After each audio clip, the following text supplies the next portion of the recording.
Do you still believe in Nigeria? I believe in Africa. Is that far different from Nigeria? Yes, we have to understand Nigeria is it's a colonial structure. And when, as Africans, understand what happened to the continent of Africa, then we need to appreciate our history. Why do I always go back there? Because Africans take, for instance, the Trans-Sahara slave trade for granted. We take the Trans-Sahara Atlantic slave trade for granted. And when we even talk about this, we blame ourselves. We say we sold ourselves. These are issues that we are taught. That's why I said education is so important. If we don't understand and appreciate what our ancestors went through, where we're having this interview, can you imagine how many souls died during the slave trade? Just been transported from, let's take for instance, somewhere very close like Benin. It's an African. So look, you see, colonialism will teach me. I will have said a slave was caught in Benin. It wasn't a slave. An African, a person, a human being was arrested, or captured, taken by force in Benin, put chains around his neck, tied his feet and hand, little water, no food, and he had to walk from Benin all the way to Badagry before he or she was put, and children were put on a ship and taken to the world where they did not recognize. This happened, not one, not two, not 1,000, not 10,000, millions. They say approximately 100 million people died walking, 100 million, 60 million died in the sea. The wars that were happening, the trauma that happened on this continent, the cries, we cannot, you see. And I always like to use the Hitler's case as an example. Why are we sympathetic to the Jewish story? Because there is footage. So if you just talk, you can't even crack a bad Jewish joke, you can't even crack a Jewish joke, they will bring you down. That is how Africa must stand. Don't talk about the slave trade to us. Do you know our pain? You can't imagine the cries. When will Africa stand united in this case? When do we take our case to the United Nations as one people, one voice? We want to veto America.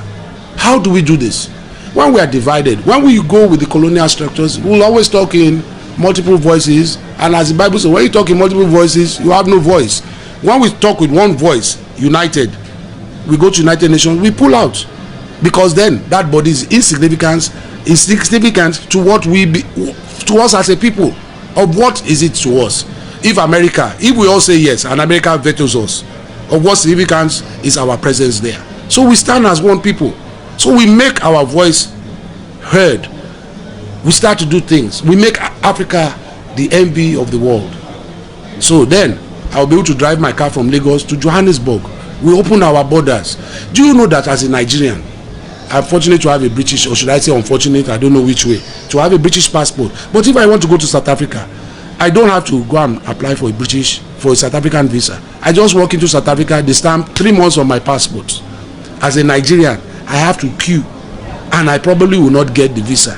As an African, as a Nigerian that fought against apartheid, I will not be given a visa to South Africa.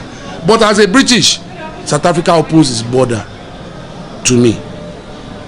You see, all this is part of colonialism. To ourselves, we are very wicked. Just go from Lagos to Benin. See what it will cost you to get through that border. Even if your documents are correct, you will hate yourself at the end of the day.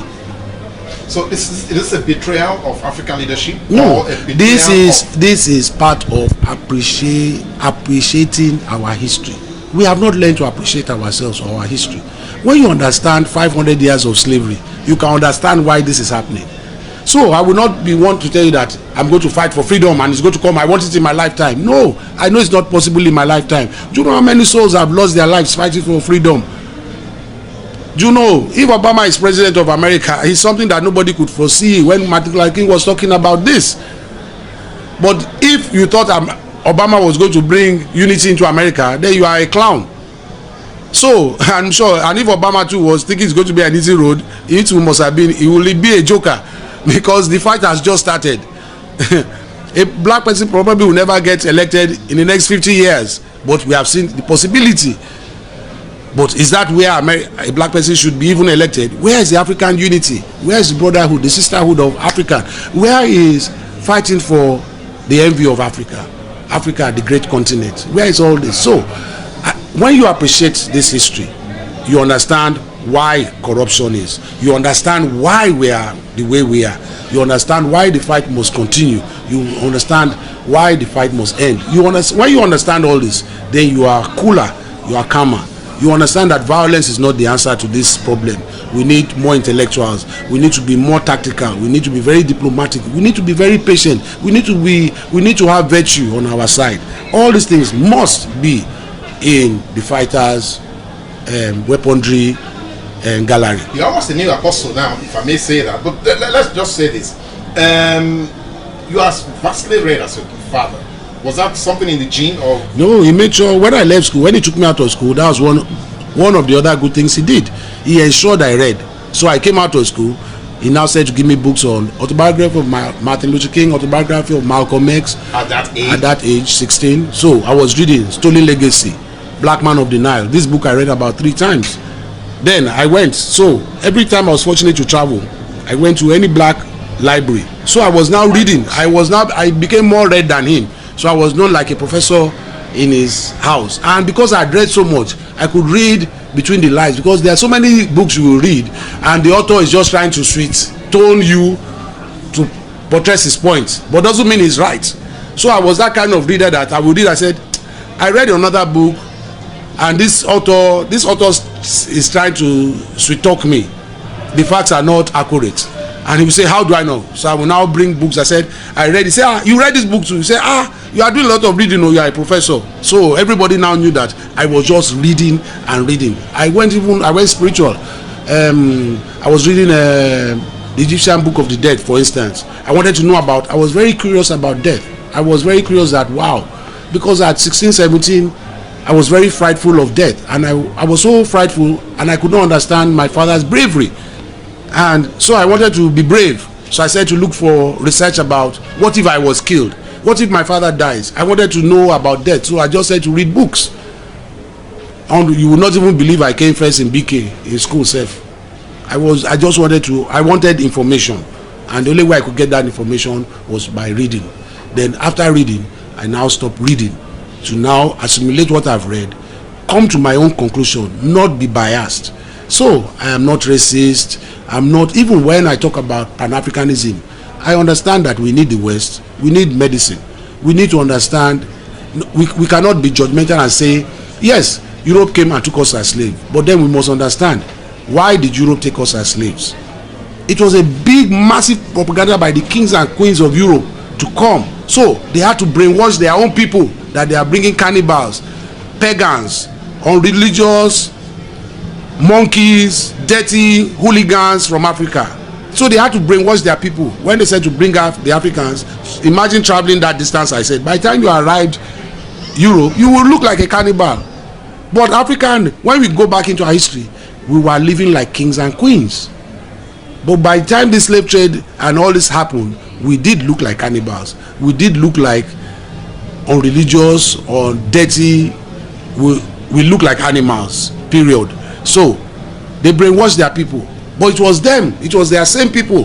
By the time they now got the bad people in Africa to participate in this slavery, Europe said to wake up to the crimes of humanity. So it was Europe, with the fighters of Africa, of course, that had to stop the slave trade. Africa could not have stopped that slave trade on its own. But then, Europe, it took Europe 500 years to understand, wow, I caught daddy sleeping with that so-called black monkey. That black monkey is pregnant. The mulatto is born. What is going on? Do you know what the torment the European now went through? That, my God, what is this? My father is guilty of crime. It was them that now had to fight their own system to stop the slave trade. And Africa could not have stopped the slave trade without first them realizing they were wrong. So many of them, many Europeans saw the wrong. And then don't forget, they were even having a lot of internal wars, religious wars in Europe, in America, the independence of America. So much was going on. When you understand all this history, you can understand why Africa is the way it is. And then you have to appreciate why we have very, I won't want to say unintelligent people as leaders, but misinformed people as leaders. that we still talk about more states, blah blah blah, instead of moving forward with Kwame Nkrumah's dream, Marcus Garvey's dream, and people like this. Now,